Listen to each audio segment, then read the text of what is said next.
The moment Marshall Keating rode into the dusty town of Caldwell, Kansas, in the spring of 1878, he heard a woman's voice cut clean through the noise of the cattle yards like a blade through rope, and something in his chest told him that sound was going to change the rest of his life. He had been traveling for 3 days straight from his family's ranch in the Oklahoma Territory, pushing his chestnut gelding, Copper, harder than was entirely fair to the animal, because he had made a promise. Not a casual, throwaway sort of promise, not the kind a man makes when he wants to end a conversation or avoid an argument. This was the kind of promise made at a bedside, with the smell of camphor in the air and the soft flickering of a kerosene lamp throwing long shadows across a woman's pale face. Marshall had made it to his mother, Abigail Keating, 6 weeks before she passed from the fever that took so many that winter. She had reached up with one thin hand, gripped his wrist with a surprising strength that seemed to come from somewhere deeper than her failing body, and she had looked him in the eye.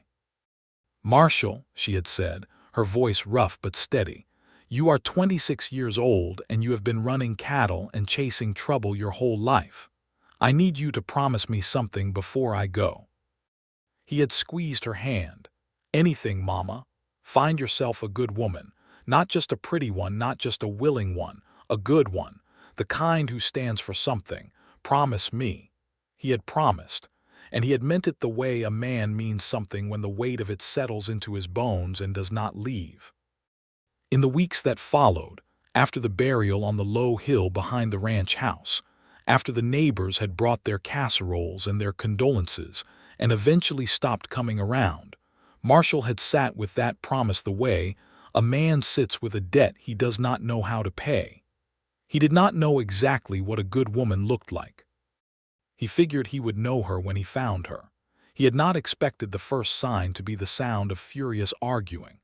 Caldwell was a cattle town in every sense of the word. It sat near the Kansas-Oklahoma border and served as one of the principal shipping points along the Kishom Trail, and in the spring of 1878 it was absolutely alive with the chaos of the trailing season. Cattle lowed in the holding pens along the edge of town. Cowboys who had been driving herds north for weeks were spending their wages in the saloons, with the particular intensity of men who had been sober and saddle-sore for too long. The streets were thick with mud from a recent rain, and the air smelled of livestock and wood smoke, and the kind of commerce that does not particularly concern itself with politeness. Marshall had ridden in because he needed to sell a small herd of 30 cattle he had driven up himself, animals he had kept back from the main ranch stock in order to settle some debts his mother had left behind. He was not a wealthy man. The Keating Ranch was a modest operation, and it had been more modest since his father had died 4 years earlier. Marshall had kept it going through stubbornness and hard work, and he intended to keep it going a good while longer. But first, he needed to conduct his business in Caldwell and then figure out what came next. He had just tied Copper at the rail near the cattle broker's office on the main street when he heard it. A woman's voice, raised not in panic or distress, but in the clear, controlled fury of someone who has been wronged and intends to make that fact known to the world. "I will say it one more time, Mr. Holt, and I suggest you listen very carefully this time, because I am not going to repeat myself again after this." The voice was sharp but not shrill, carrying with it the kind of authority that made men straighten up instinctively. "The agreed price was $14 a head for the entire lot. I have the written agreement right here in my hand. What you are offering me now is $11 a head, and you are doing it because you think that since my father is not standing here beside me, I do not know the difference. I assure you that I do." Marshall paused with one hand on the hitching rail and turned toward the source of the sound. Standing in front of the open door of Holt's cattle brokerage was a young woman of perhaps 23 or 24, dressed practically in a dark blue riding skirt, a cream-colored blouse with the sleeves rolled to the elbows, and worn leather boots that had seen real work. Her dark hair was pinned up somewhat hastily under a wide-brimmed hat, and several strands had escaped and curled against the side of her neck in the afternoon heat.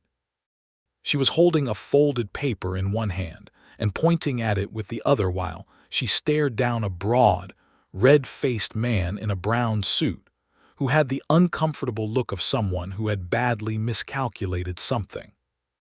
The man, presumably Holt, sputtered something that Marshall could not quite hear. "No," the woman said flatly. "No, sir, that is not an acceptable explanation. The price was agreed in writing before the herd was driven up, and you will honor that agreement or I will take this paper to the county recorder's office, and I will also make sure that every cattle owner who comes through this town in the next 3 months knows exactly what kind of dealing you conduct here. Do I make myself clear?" There was a brief, charged silence. The red-faced man's color deepened a further degree. A few onlookers on the street had paused to watch, as people always do when there is a spectacle worth watching. Marshall found himself among them, but he was not watching for the same reason as the others. He was not watching because it was amusing or surprising to see a woman stand her ground. He was watching because something about the way she stood, straight-backed and certain and unafraid, settled into him with a strange warmth. He thought, without quite meaning to think it at all, "That is a good woman."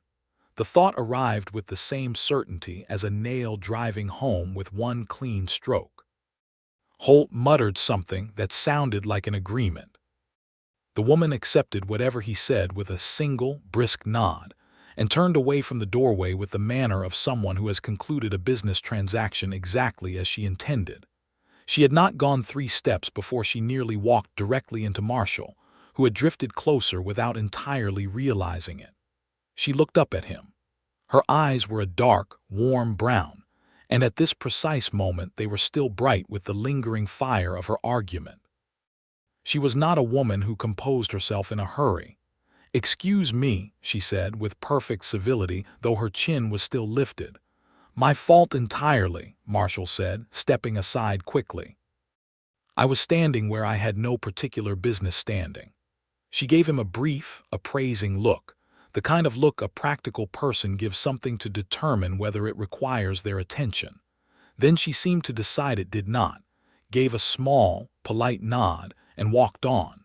Marshall watched her go for exactly 2 seconds before he remembered that he was a grown man with a purpose and turned back toward the brokerage door. But for the rest of the time he spent inside negotiating the sale of his own cattle, the back of his mind was occupied entirely with the question of who she was, and whether the town of Caldwell was large enough that he might reasonably expect to encounter her again. It was not a large town. He found out her name the same evening at the boarding house on 2nd Street where he had taken a room for the night. The landlady, a talkative woman named Mrs. Florence Prout, who considered the dispensing of local information to be as much a part of her hospitality as the provision of meals and clean sheets, brought it up herself over supper.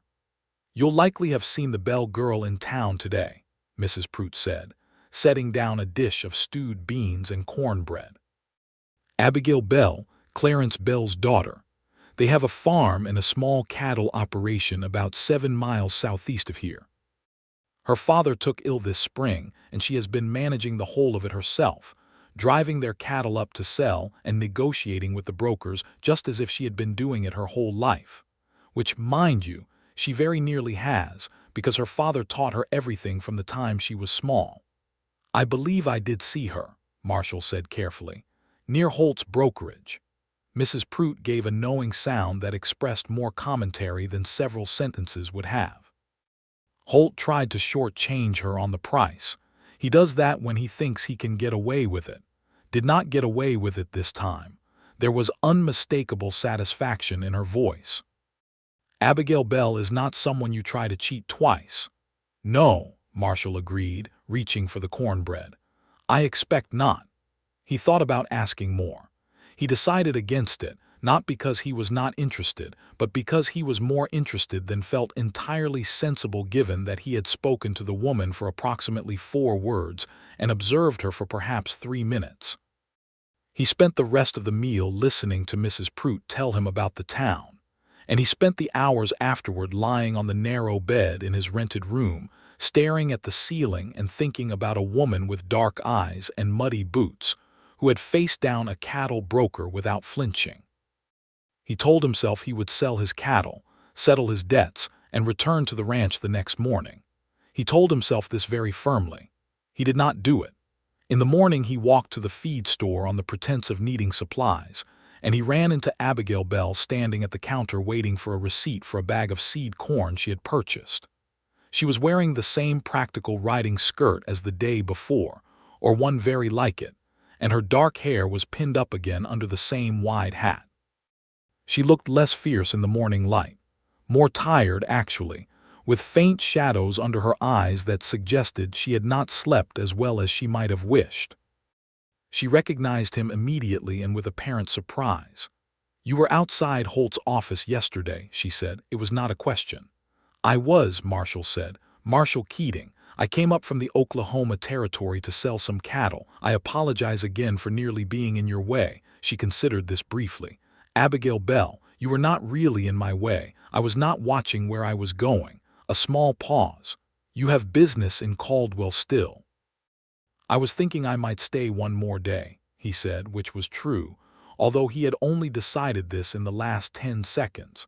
Something in her expression shifted, not quite a smile, but a slight easing. "My father always said that a man who lingers in a cattle town past his business either has money to lose or a reason to stay that he has not admitted to yet."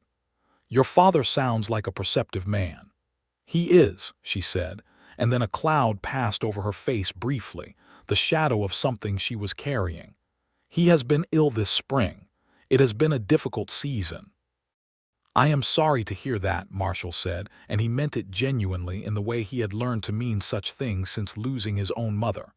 She looked at him again, and this time the appraisal was a little slower, a little more considered. "You drove your cattle up alone." "I did, just 30 head, small operation." "My father used to say that small operations were the honest ones." She accepted her receipt from the counter, tucked it into the small leather case she carried over one arm, and turned back to him. "Thank you for the conversation, Mr. Keating. I have a fair amount of riding ahead of me today." "Of course," Marshall said. "Safe travels." She nodded and moved toward the door. She was almost through it when she paused and turned back, with the slight air of someone who has made a decision they are not entirely sure about. "There is a church social on Saturday," she said, addressing the statement to approximately the middle distance between them. "Families from the farms south of town will be there. It is a decent way to spend an afternoon if a person finds himself with time on his hands." Then she was through the door and gone, and Marshall stood in the feed store holding his hat in both hands and feeling, for the first time in a long time, like the world had turned slightly in a direction he had not expected but found entirely agreeable. He stayed in Caldwell. He spent the intervening days making himself useful, which was something Marshall Keating did instinctively whenever he found himself in a place he wanted to remain. He helped a neighboring rancher repair a section of fence along the south road. He assisted Mrs. Pruitt in rehanging a gate that had been coming loose for weeks. He spoke to several other cattlemen at the yards, picked up information about range conditions to the south, asked about water sources and grass quality, all the practical conversations of men who made their living from the land. And he thought about Abigail Bell. He did not moon over her. That was not in his nature. But he thought about her in the way a man thinks about something that has lodged itself in the machinery of his mind and will not dislodge until it has been properly examined. He thought about the certainty in her voice when she had faced down Holt. He thought about the tiredness under her eyes. He thought about what it must be like to be running a farm and a cattle operation alone at 23 or 24, with a sick father depending on you, and the entire weight of a season's worth of hard work balanced on the outcome of a single negotiation with a man who had been hoping to cheat you. He thought his mother would have liked her. The thought arrived with the same clean, single-stroke certainty as before, and this time he let himself sit with it rather than pushing it aside. On Saturday afternoon, he rode south along the road toward the Bell farm, and found the church social already well underway on the grounds of a small white clapboard building, that looked like it had been put up by determined hands not many years ago.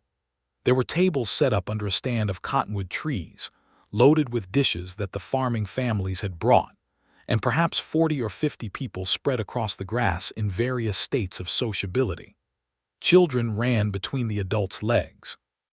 A fiddle player was setting up near the church steps. The afternoon was warm but not oppressive, with a breeze coming up from the south that carried the smell of new grass. Marshall dismounted and tied Copper to the fence at the edge of the property, then stood for a moment getting his bearings.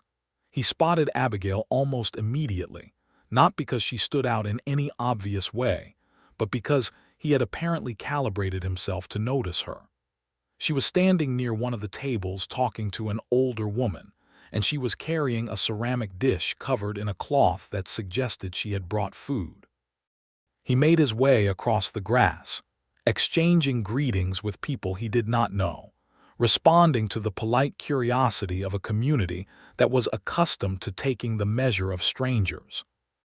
He had grown up in similar communities and knew how to navigate them, how to be open enough to be trusted and reserved enough not to be presumptuous.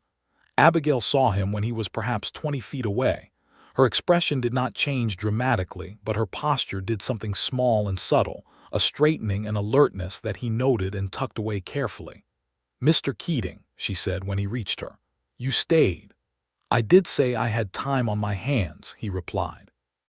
The older woman beside her was watching this exchange with undisguised interest. Abigail turned to her.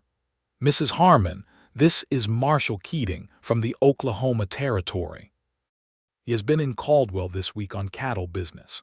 Mr. Keating, Mrs. Harmon is one of our neighbors." Mrs. Harmon was a sharp-eyed woman of perhaps 60 with iron-gray hair and the permanently weathered face of someone who had spent decades in the Kansas sun. She shook Marshall's hand with a grip that suggested she had long since dispensed with the social formality of offering a woman's limp hand to be bowed over. "Oklahoma Territory," she said, with the tone of someone cataloging a fact. "What part?" "South of Enid, small ranch, mostly cattle. You come up the Kishom." "I did, 30 head." She nodded, apparently satisfied by something about these answers. "Abigail's father is Tom Bell's friend from 20 years back. Did you know the Bell family before?" "I had not had the pleasure," Marshall said. "We only met this week." Mrs. Harmon's sharp eyes moved between the two of them with an expression of perfect innocence that fooled nobody. "Well," she said pleasantly, "I believe I see someone I need to speak with over by the tables. I will leave you young people to get acquainted." She moved away with the contained satisfaction of a woman who has done what she intended to do. Abigail watched her go with a look of mild exasperation. "Mrs. Harmon has been trying to marry me off since I turned 20, she said in a tone that was more amused than annoyed. "She does not do it subtly." "She does not," Marshall agreed, smiling.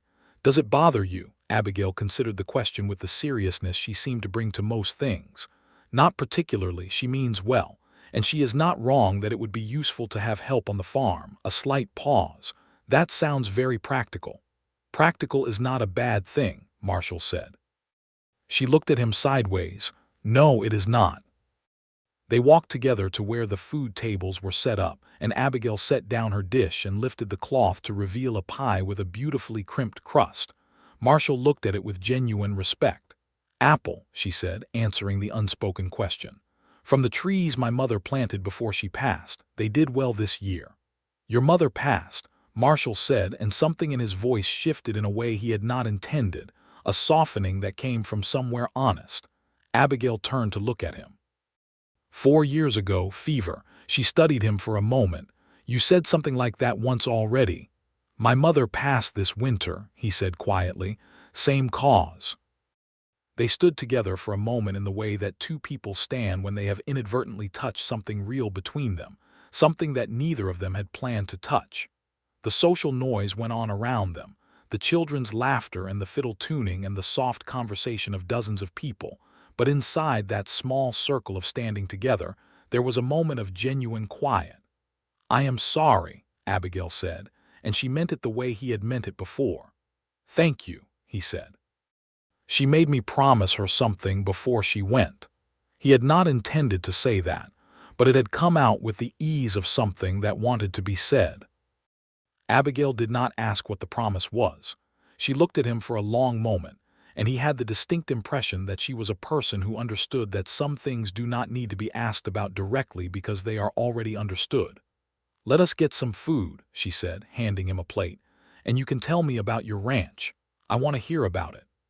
They spent the afternoon together in the easy way of two people who find, somewhat to their own surprise, that they are comfortable. Marshall talked about the Oklahoma Territory Ranch, the red soil and the flat plains, the small herd he had been building back up after several lean years. Abigail talked about the Bell farm, about the corn and the small cattle operation, about the way her father had taught her to read a market and recognize when a broker was trying to take advantage of a seller who did not know better. "He taught me to read a contract before I was 12, she said, with a fond precision in her voice that told Marshall exactly how much she loved her father. He said the most important skill a person in business could have was the ability to read what was written down and hold people to it. That is how you knew Holt was offering you less than the agreed price. Of course, he tried to tell me prices had dropped since the agreement was made. They had not, or at least not by enough to justify the difference. He was simply hoping I would be easier to manage than a man." A small, dry pause. "I was not." "I noticed," Marshall said, and she laughed. It was the first time he had heard her laugh. It was not a delicate, careful laugh, but a real one, warm and quick, and it did something that several more measured and considered things had only been working toward. It made him feel, with something very close to certainty, that he was sitting in exactly the right place at exactly the right time. They ate together and listened to the fiddle player, who was joined after a while by a man with a guitar, and the afternoon turned golden and then began its slow slide toward evening. Families started gathering their children and their dishes and making their way back to farms and homesteads. Marshall helped carry the empty dishes back into the church, because it was the useful and appropriate thing to do, and found himself working alongside Abigail in the small church kitchen, and the ease of working alongside her, the simple, comfortable rhythm of it, told him more than any amount of conversation could have. When they walked out into the early evening, the light was the particular amber gold of late spring in Kansas, long and warm and unhurried. "I need to get back," Abigail said. "My father will need his supper." "Of course," Marshall said. They walked together toward the fence where their horses were tied, Copper and a bay mare that was Abigail's, and for a moment they stood in the amber light without speaking, which was its own kind of speaking. "I enjoyed today," Abigail said. She said it simply, without decoration, which he appreciated. "So did I," Marshall said.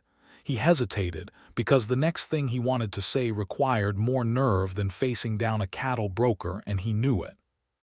"I would like to call on you if that would be agreeable, properly, if your father would permit it."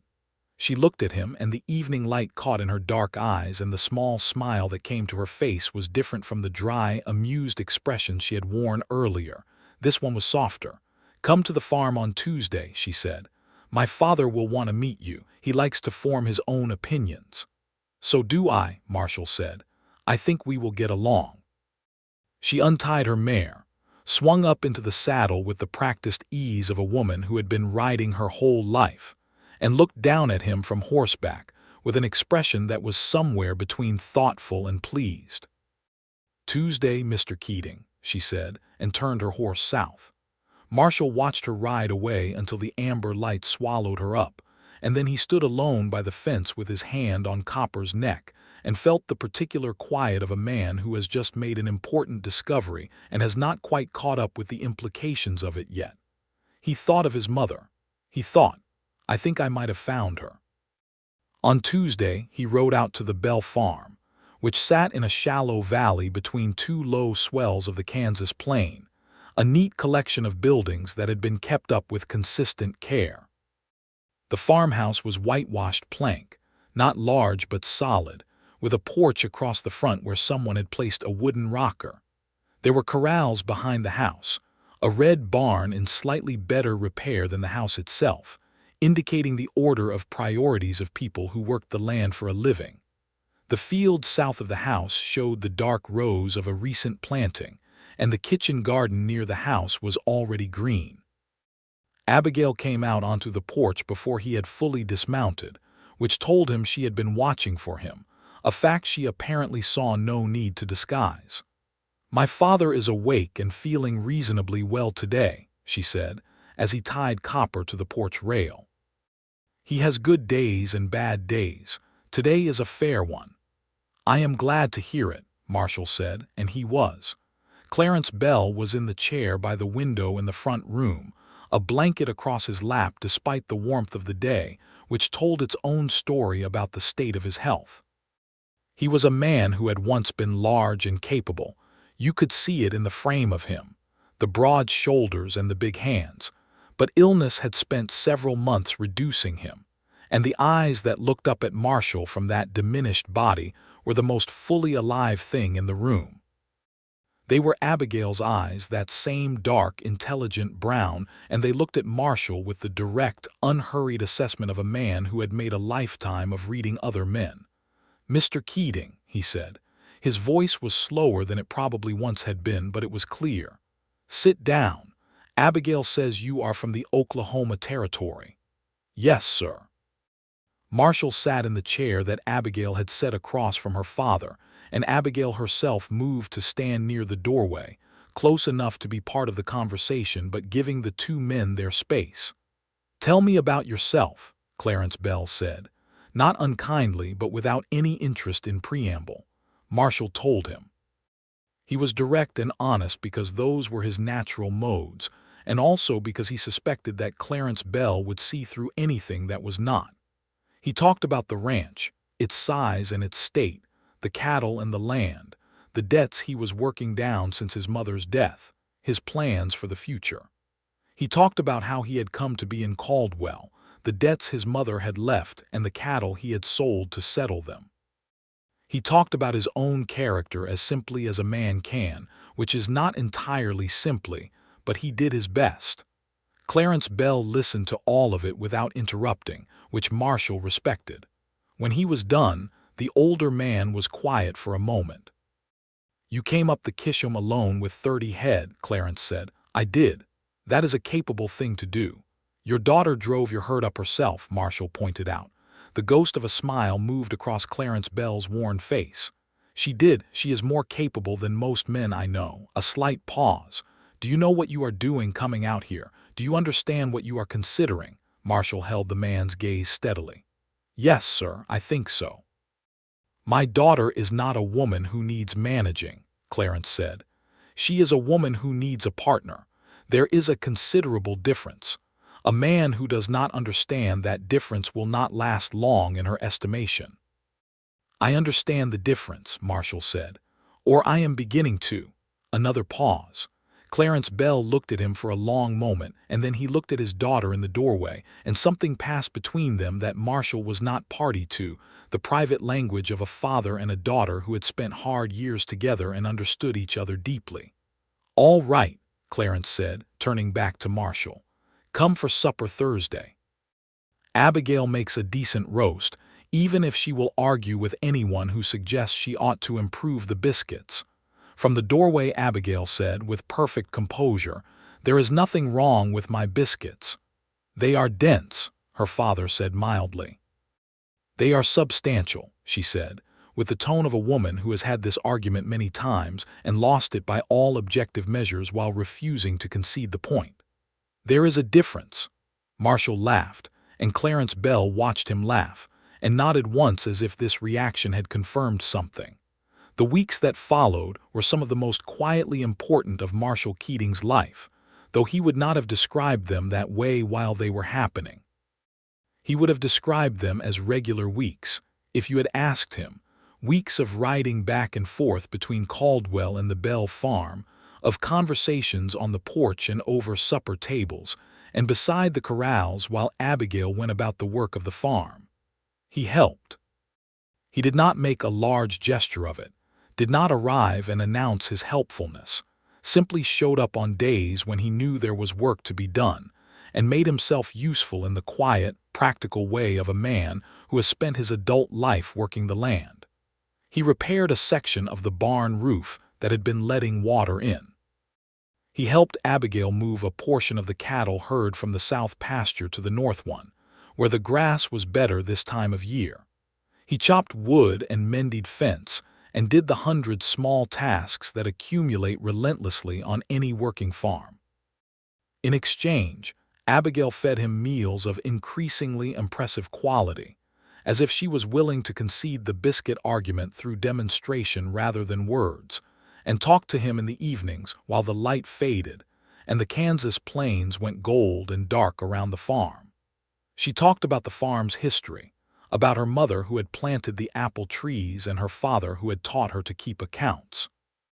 She talked about what she wanted, which was to keep the farm going and see her father comfortable for whatever time he had left, and eventually maybe expand the cattle operation if she could manage it. She asked him about his mother, not as a pleasantry, but because she genuinely wanted to know. He told her about Abigail Keating more than he had ever told anyone.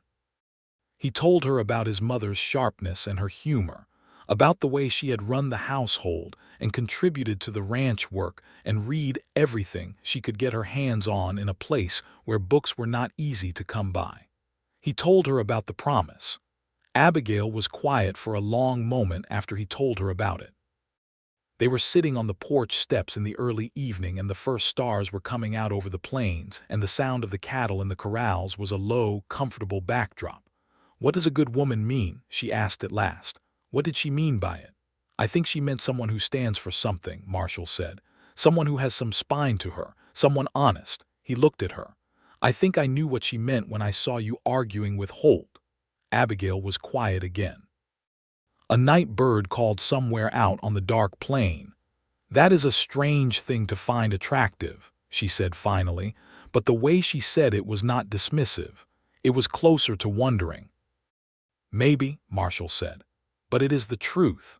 She looked at him then directly and fully, and he looked back at her, and the evening settled around them like something gentle, and both of them sat with what had just been said and did not run away from it. "Marshall," she said, in a slightly different voice, one he had not heard her use before, not the sharp professional tone she used in business or the warm, familiar tone she used with her father, but something quieter and more careful. "I need you to understand something." "I am listening," he said. "I have managed this farm for 2 years alone, nearly.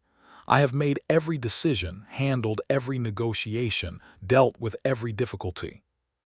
I am not telling you this to impress you." A slight pause, a searching quality in her expression. "I am telling you because I need to know that a man who comes into this life understands that I will keep doing those things. That is not something I am willing to give up, not for anyone." "I know that," Marshall said. "Do you?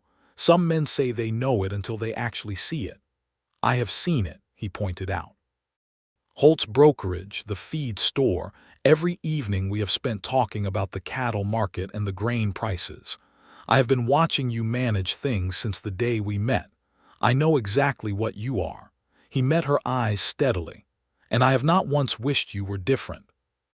The night bird called again. The stars were fully out now. Abigail let out a breath that she had apparently been holding.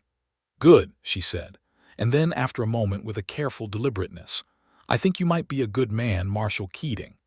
"My mother would be gratified to hear it," he said. She laughed, that real, warm, quick laugh, and the sound of it went out across the dark plain and mixed with the night air and made the whole world feel like a better managed place. By the end of May, they were calling on each other with the regularity and acknowledged purposefulness of a couple, though neither of them had used that word. The community around Caldwell took note in the way rural communities always take note of such things, with comprehensive thoroughness and at least occasional accuracy. Mrs. Prout informed Marshall at breakfast one morning that folks were saying Abigail Bell had finally found someone worth her time, and that she personally agreed with the assessment. Mrs. Harmon sent a jar of preserves to the Bell farm with a note attached that said nothing at all about anything specific but radiated pointed satisfaction. Clarence Bell watched his daughter and Marshall with the attentiveness of a man who knows his time is limited and wants to be sure of certain things before it runs out further. One evening in late May, when Abigail had gone inside to fetch something and Marshall was sitting on the porch with the older man, Clarence said, without preamble and without lifting his eyes from the distant darkening plains, "You intend to ask her?" Marshall was not surprised by the question. "Yes, sir." "When?" "When I think she is ready, or when I lose my nerve waiting." A small pause. "Whichever comes first." Clarence Bell made a sound that was almost a laugh, which was, Marshall had learned, a significant expression of amusement from this particular man. "She is ready," he said, with the certainty of a father who knows his daughter entirely. "Has been ready since she invited you to the church social. She does not do things like that casually." "I know," Marshall said. "She will say yes," Clarence said, and there was something in his voice that was not merely information but relief, the relief of a man who loves someone deeply and wants to know they will be looked after when he can no longer do it himself. "She will fight you on every other thing you ever bring up, but she will say yes to this." "I think the fighting is a feature," Marshall said. Clarence looked at him then, and the old man's dark eyes held something warm and tired and deeply approving. "Yes," he said, "it is." The question of when resolved itself in the first week of June, not because Marshall had planned it with any particular precision, but because the right moment arrived with its own unmistakable quality, the way right moments do. They had ridden out together in the afternoon to check the north pasture, a practical errand that had also become, by pleasant habit, a way of spending time together with the excuse of useful purpose. The Kansas summer was just fully arriving, the grass a deep, rich green from the spring rains, the sky enormous and very blue, and the plains stretched out around them with the kind of beauty that operates on you slowly rather than all at once. They had finished the work and had stopped to let the horses drink at a small creek that ran along the northern edge of Bell property, and Abigail had dismounted and was standing at the edge of the water with her hat in her hand and her face turned up to the afternoon sun, and the look on her face was the most unguarded he had ever seen her, completely open, simply a person enjoying the warmth and the light. He watched her for a moment and thought about everything she was. He thought about what it had cost her to keep this farm running, to face down the Holts of the world, to manage grief and worry and hard work alone. He thought about who she was going to keep being, strong and capable and stubborn and honest, and he thought about being beside that for the rest of his life. He dismounted and walked to stand beside her. She did not look at him, but she was aware of him. He could tell by the slight adjustment in her stillness. "Abigail," he said. "Marshall," she said, in a tone that acknowledged something serious was coming, because she was always several steps ahead in conversations. He looked out at the creek and the green plains beyond it and took a breath. "I came to Caldwell to sell cattle and settle debts. I had made my mother a promise before she died, and I was thinking about that promise, and I was thinking about the ranch and what was going to come next. I did not have a clear picture of it." He turned to look at her. "And then I heard you arguing with a cattle broker and the picture got considerably clearer." She turned her face from the sun to look at him. Her expression was careful, but her eyes were very bright. "I love you," he said. "I want to marry you. I want to come back here to this farm, or have you come to the Oklahoma ranch, or work out something altogether different. But I want to do it together. I want your father to know before his health gets any worse that you will have someone." He held her gaze. "And I want you to know that when I say partner, I mean it exactly the way your father defined it, not someone to manage you, someone to stand beside you." The creek ran over its stones. A hawk circled somewhere high above the plain. Abigail Bell stood with her hat in her hands and looked at Marshall Keating for a long, full moment, and then she said, "You mentioned your mother's promise." "I did." "What was it exactly? What did she ask you to find?" He smiled. "A good woman, not just a pretty one or a willing one who stands for something." "And Holt's brokerage told you all that?" "It was a fair amount of evidence," he said. She laughed again, and this time the laugh turned into something else, her eyes going bright with a warmth that she did not normally put on display, a fullness of feeling that she usually kept under that capable, precise exterior. She stepped toward him and put one hand against his chest, her fingers resting over the steady beat of his heart. "Yes," she said, "I will marry you, Marshall Keating, on the condition that we discuss the practical arrangements sensibly, and nobody makes any decisions without consulting me." "That was never in doubt," he said.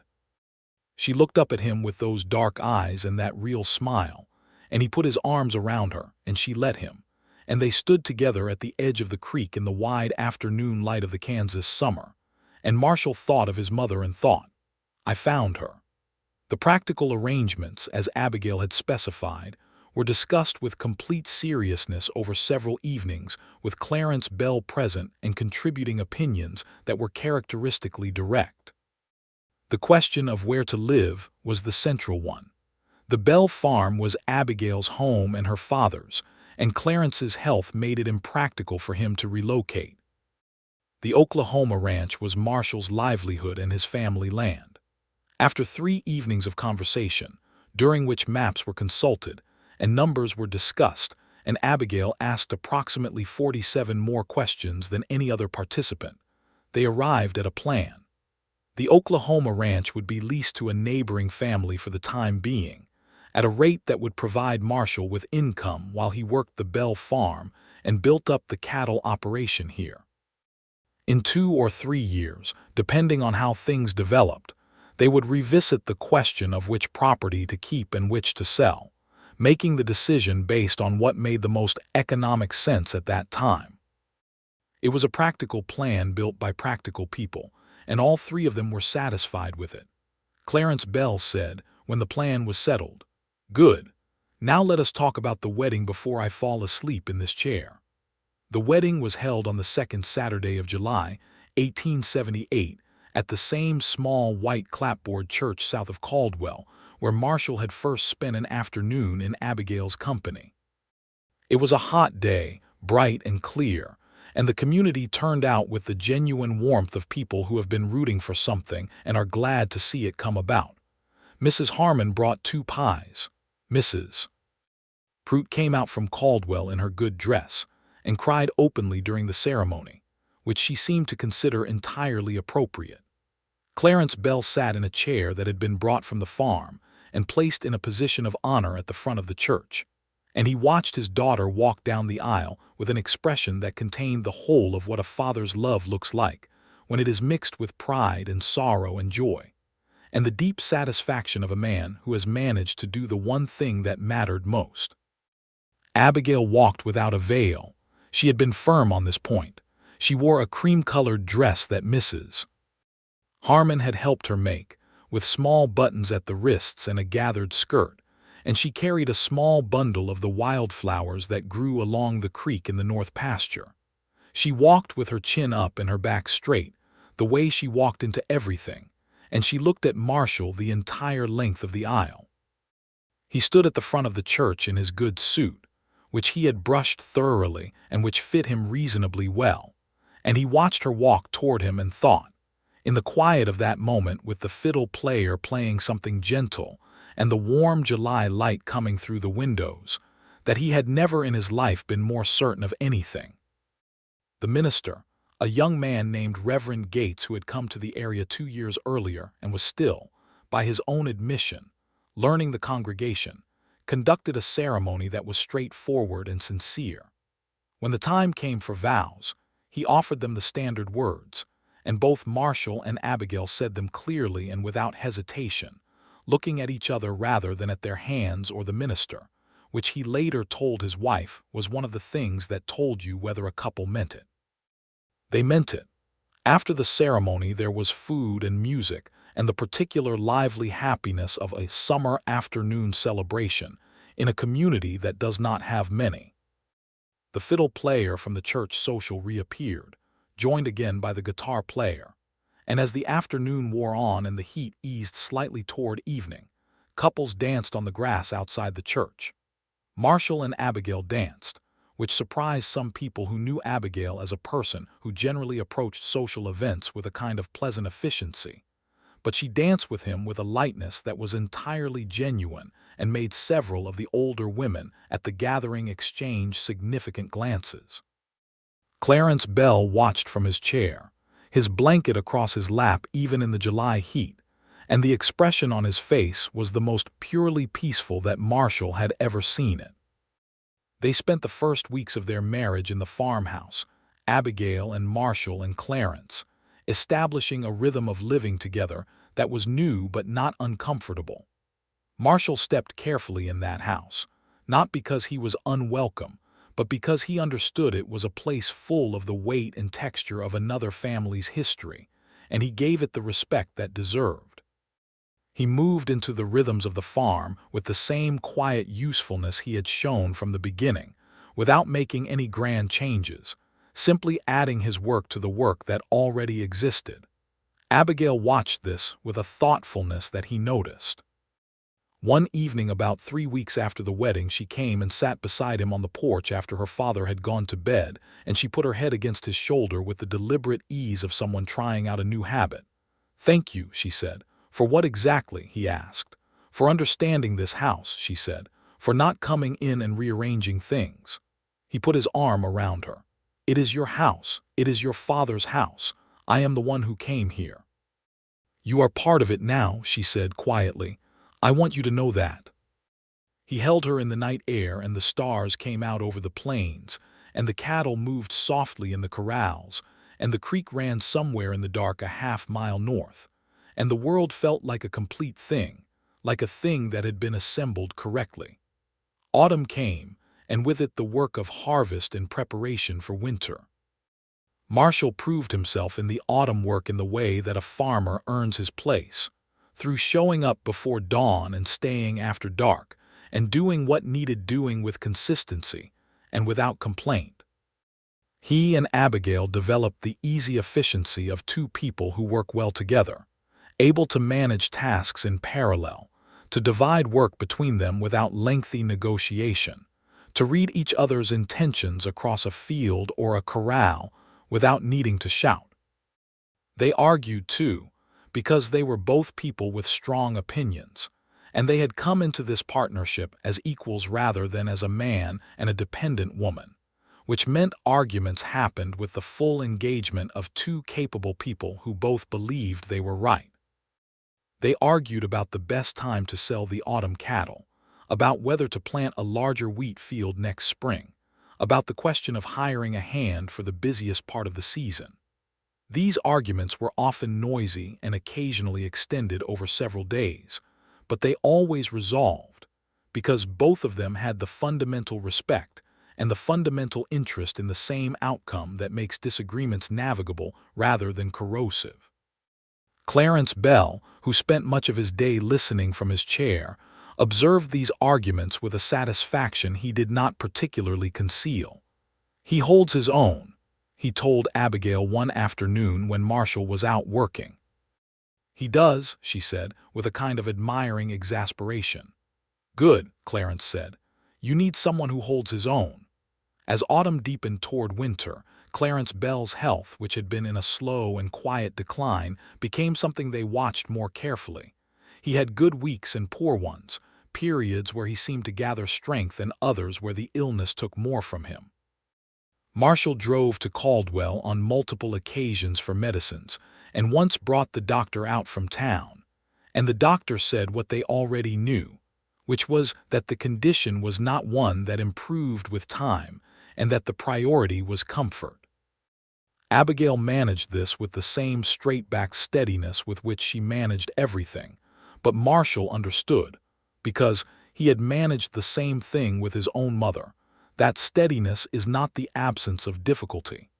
It is what happens when a person has been trained by life to carry difficulty without laying it down in front of others.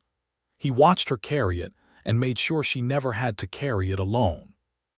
In the evenings they sat with Clarence together, all three of them, and talked or read or played cards, which was a habit that Clarence had had his whole life, and that he maintained with an enjoyment that the illness had not diminished.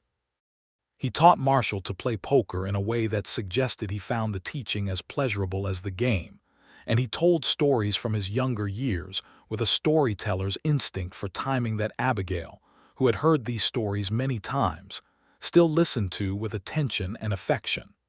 One evening in November, Clarence said to Marshall, quietly, when Abigail had gone to the kitchen, "You are a good man, Marshall Keating." "You said something like that to me on the porch once before," Marshall said, "and I told you your daughter had said something similar. What did you answer?" "I said my mother would be gratified." Clarence Bell smiled, a real full smile which was rare enough to feel significant. "She would have been right. My wife would have liked you too." He looked toward the kitchen, toward the sound of Abigail moving quietly about in the way she did when she thought she was giving them a moment. "Take care of her after I am gone." "I will," Marshall said. "You have my word." "Your word," Clarence said, with the tone of a man who has spent a lifetime learning to assess such things, "is exactly what I would expect it to be." Clarence Bell passed in January of 1879, on a clear cold night when the plains were covered with a light snow that reflected the moon and made the whole world outside the farmhouse windows look like something drawn in silver. He went quietly, in his own bed, with his daughter on one side and his son-in-law on the other, and the last clear thing he said was Abigail's name. The grief was the kind that does not roar but runs deep, a heavy, pervasive sorrow with the particular weight of losing the last parent, the last direct line back to a childhood and a family and a whole earlier life. Marshall knew this weight. He held his wife through it with the steady, unremarkable constancy that she needed, not trying to fix it or argue it away or hurry her through it, simply being present beside her the way he had promised to be. They buried Clarence Bell on the low rise at the edge of the Bell property, beside his wife, with Reverend Gates conducting the service, and a fair portion of the county coming out to pay their respects, because Clarence Bell had been a man of standing in this community for decades, and his passing was genuinely felt. After the service, when the last of the neighbors had gone and the farmhouse was quiet for the first time in what felt like a long while, Abigail stood at the kitchen window looking out at the snow-covered field, and Marshall came to stand beside her. "He was glad you were here," she said, after a long time. "At the end. He told me once that he would not have been able to go easy without knowing I had someone." "He told me the same," Marshall said. She looked up at him.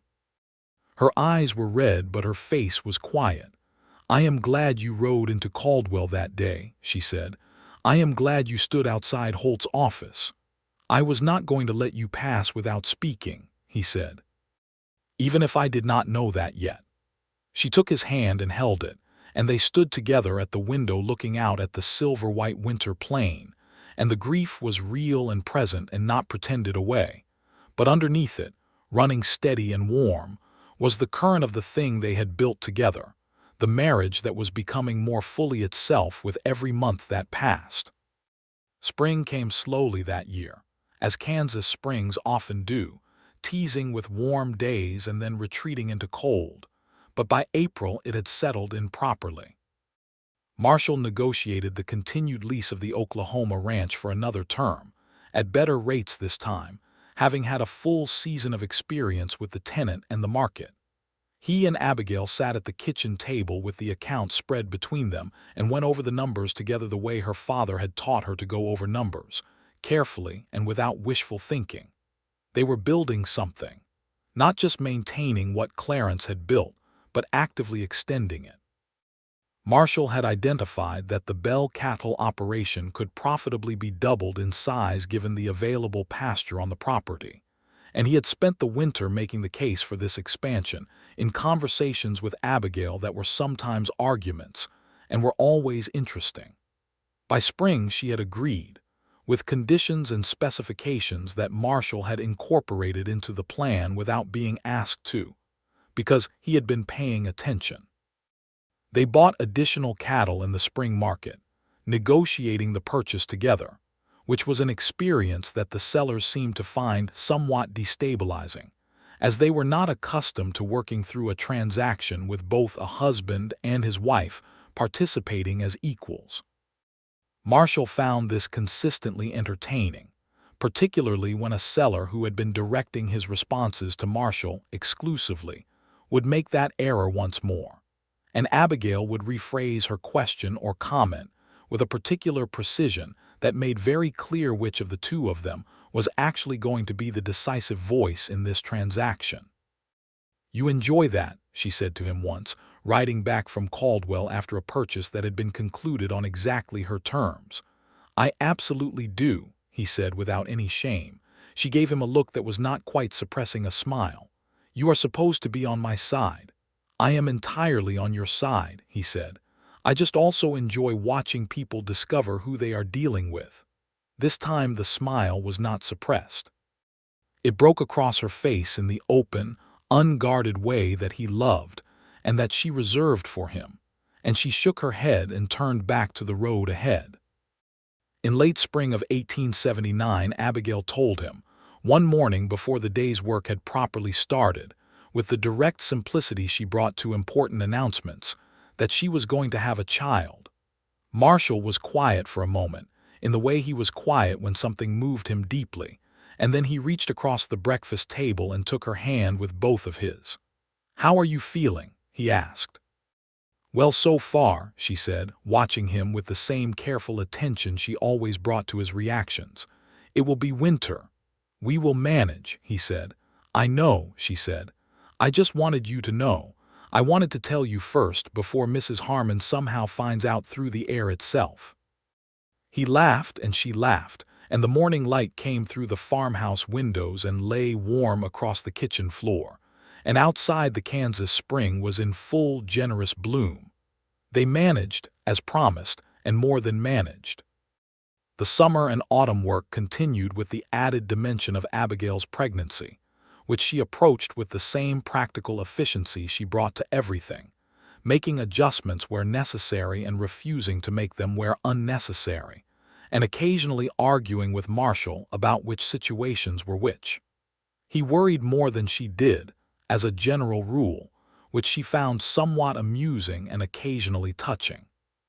"I have been doing hard physical work my whole life," she told him, when he suggested she might consider letting him handle the north fence repair on his own rather than going with him. "A pregnancy does not turn me into a piece of china." "I know that," he said. "I just want to be careful." "We will be careful together," she said, picking up her gloves. "That is the point of having a partner." He looked at her for a moment. This woman who had argued with a cattle broker and planted wheat fields, and kept a farm running alone, and was now preparing to add motherhood to her capabilities with the same unfussy competence she applied to everything. He loved her so profoundly that there were no words adequate to it, and he had learned, in the way you learn the most important things, that love like this did not need words every moment. It expressed itself in the working side by side and the kitchen table conversations, and the evenings on the porch, and the steady, warm presence of a person who was entirely and genuinely your equal. He picked up his own gloves and went with her to fix the fence. The baby was born in December of 1879, in the farmhouse, with a midwife from the neighboring settlement and Mrs. Harmon present, the latter having appointed herself to this role with a certainty that nobody had thought to question. Marshall stayed close through the long hours of labor, in the way that a man stays close when he is not in the room but is present in every possible sense outside it.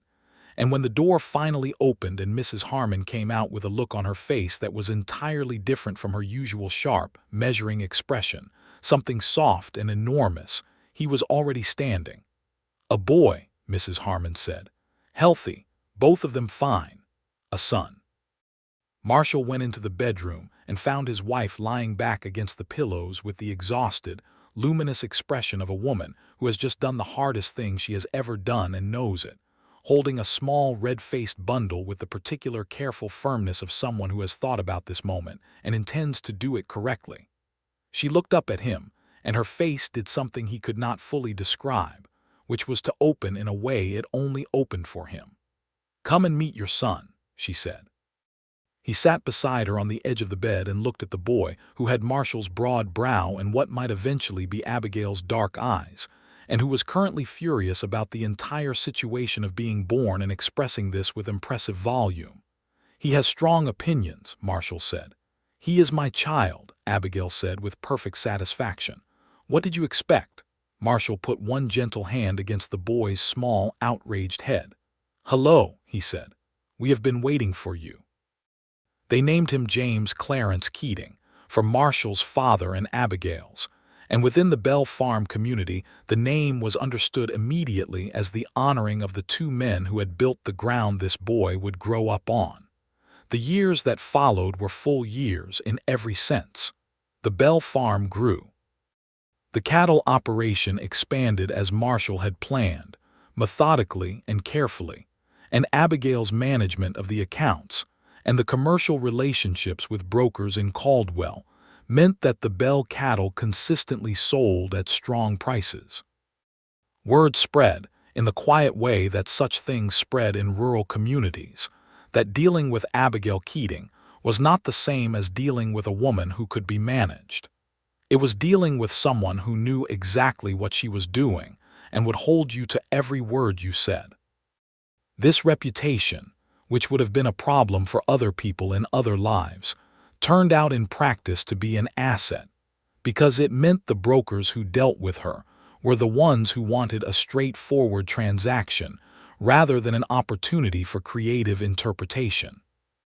Marshall's Oklahoma ranch was eventually sold in 1882, when it became clear that the Bell Farm and the growing Keating cattle operation were more than sufficient as a single enterprise, and that maintaining two properties across a considerable distance was more complex than it was worth.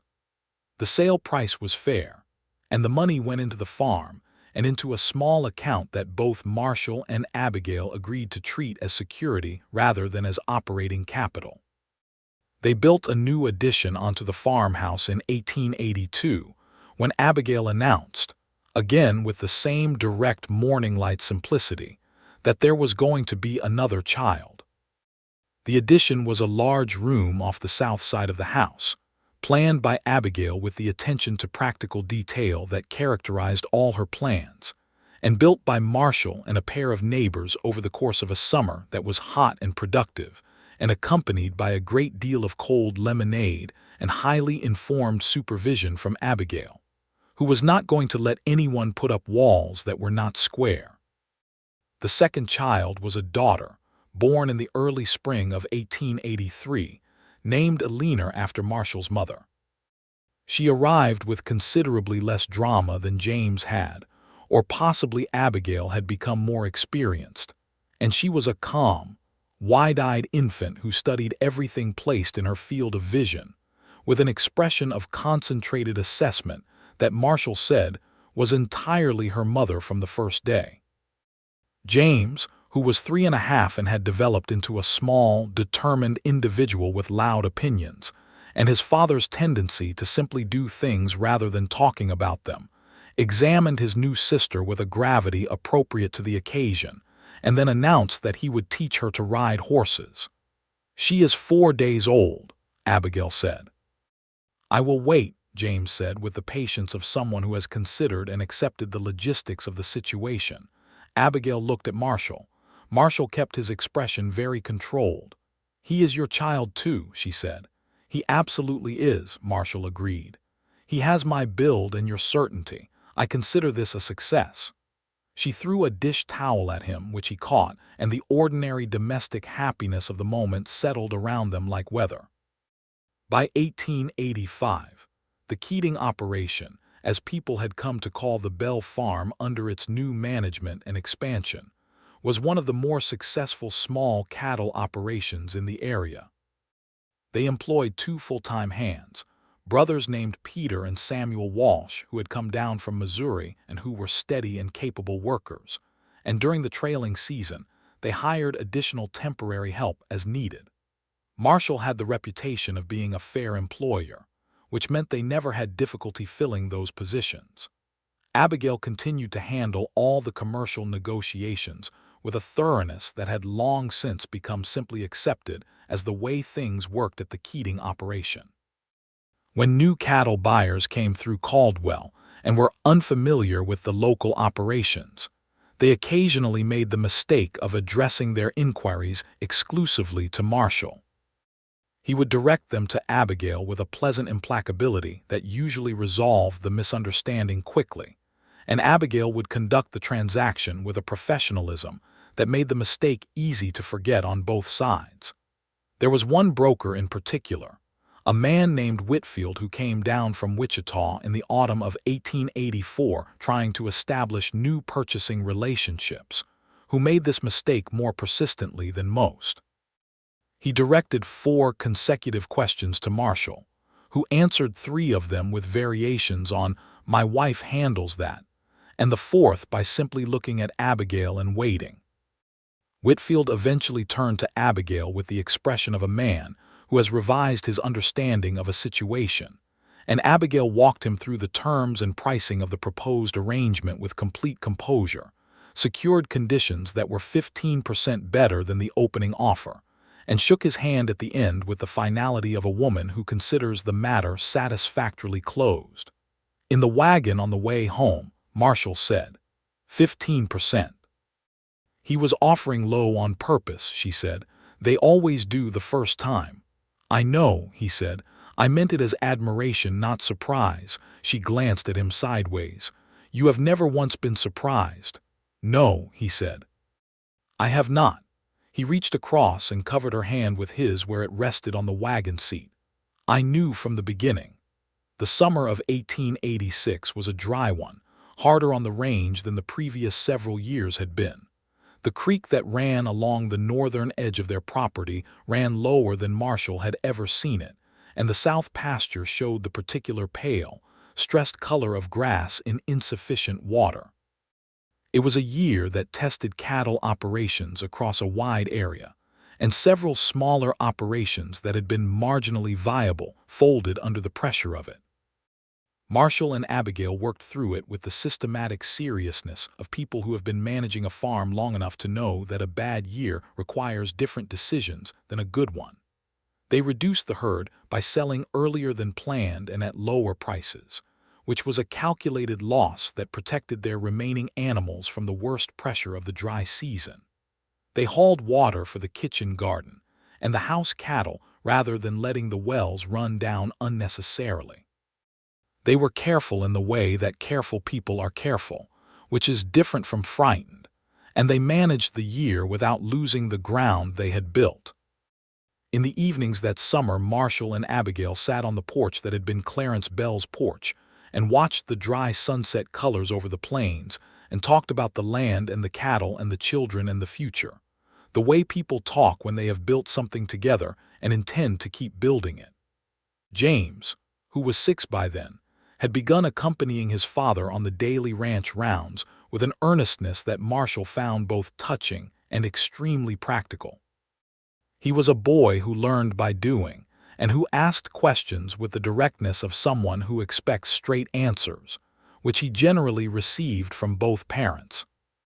Eleanor, 3, was quieter than her brother and more given to watching things carefully before acting on them, a quality that her mother recognized and her father found quietly delightful. One evening at the end of that dry summer, with the first promise of autumn coolness in the air, Abigail came and sat beside Marshall on the porch steps as she had sat beside him on those same steps years ago, before Clarence was gone, before the children, when they were still in the early careful days of knowing each other. "I was thinking about something," she said. "What were you thinking?" he asked. "About how things come together," she said.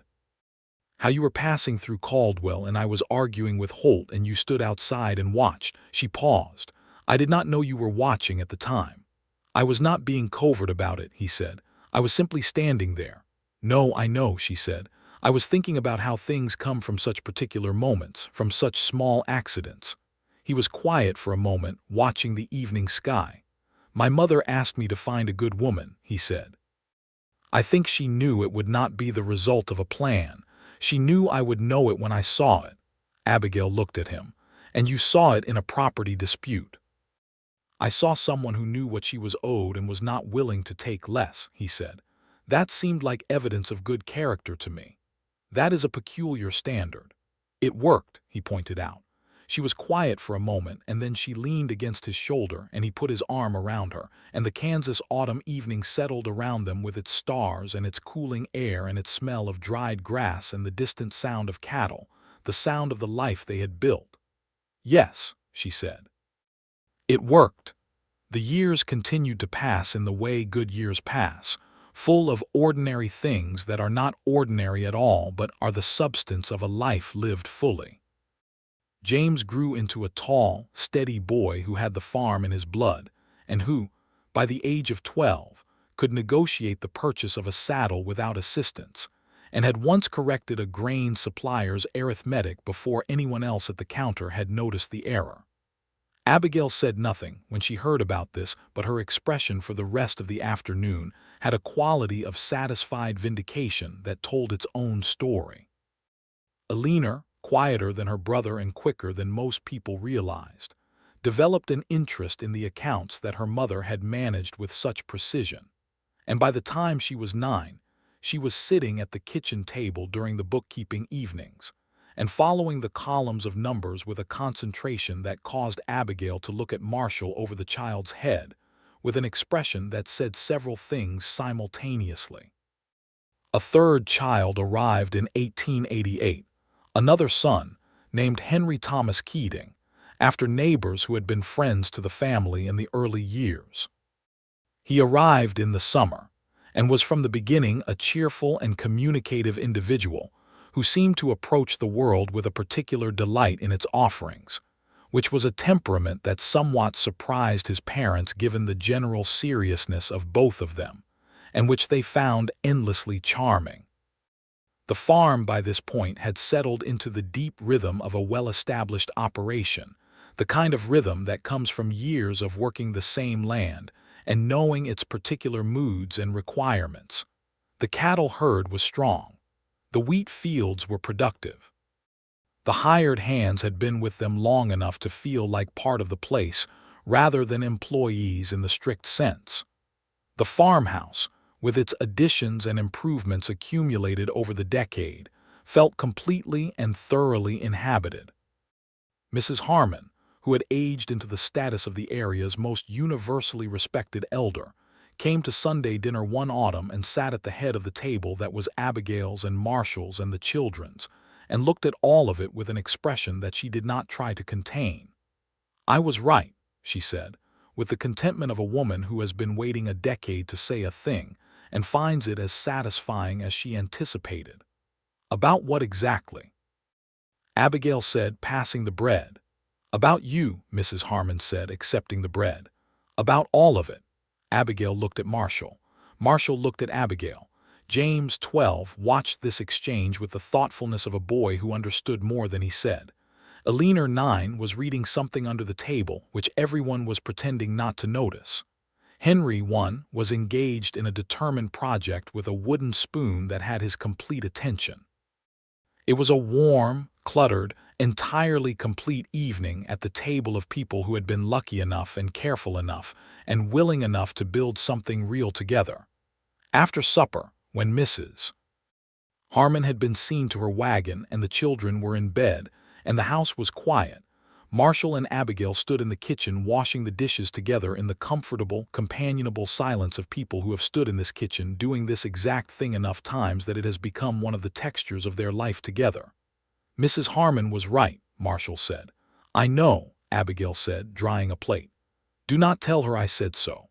"I would not deprive her of making the case herself," he said. She set down the dry plate and turned to look at him with that full, open expression, the one she had first shown him the night he had told her he was there because of her arguing with Holt, and which she had been showing him ever since in the private moments between the business of living. "Your mother would be pleased," she said. He nodded. His throat did something complicated and brief. "She would," he said. "She would love you." "I would have liked to meet her," Abigail said. "She raised someone worth keeping."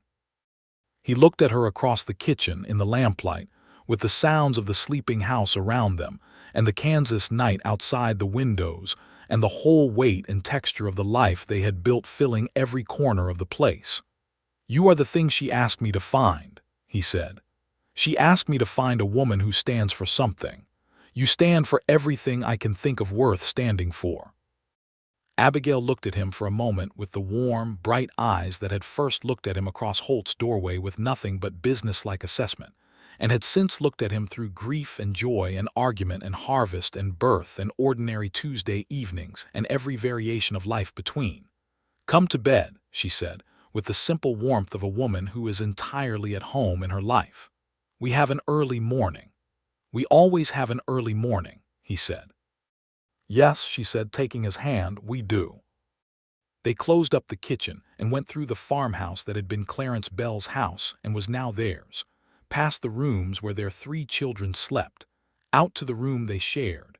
And the lamp went out, and the Kansas night settled over the plains, over the cattle in their corrals and the horses in the barn and the fields that would be ready for another season in the spring, over the graves on the low hill where Clarence and his wife lay under the stars they had looked up at their whole lives, over the house where something his mother had asked for with her last clear request had been fully and beautifully answered.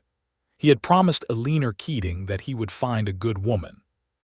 He had found her in the most ordinary and extraordinary way, in a dusty Kansas cattle town in the spring, outside a broker's door, where she had been standing her ground with the kind of certainty that made the whole world clear. He had known then, before he even knew her name, before he knew about her father and her apple trees and her substantial biscuits, and the deep private warmth she kept under all that capability and precision.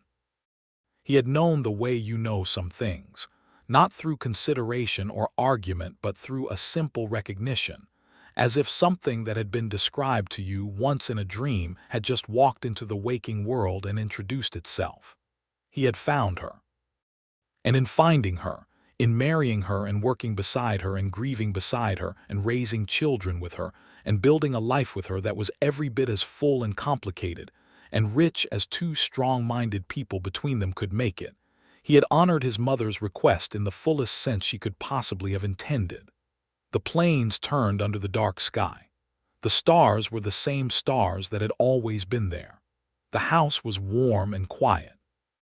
The life they had built together lay all around them, solid and real, every part of it earned through love and work, and the particular courage it takes to stand beside another person fully and without condition. It was enough. It was, in fact, everything.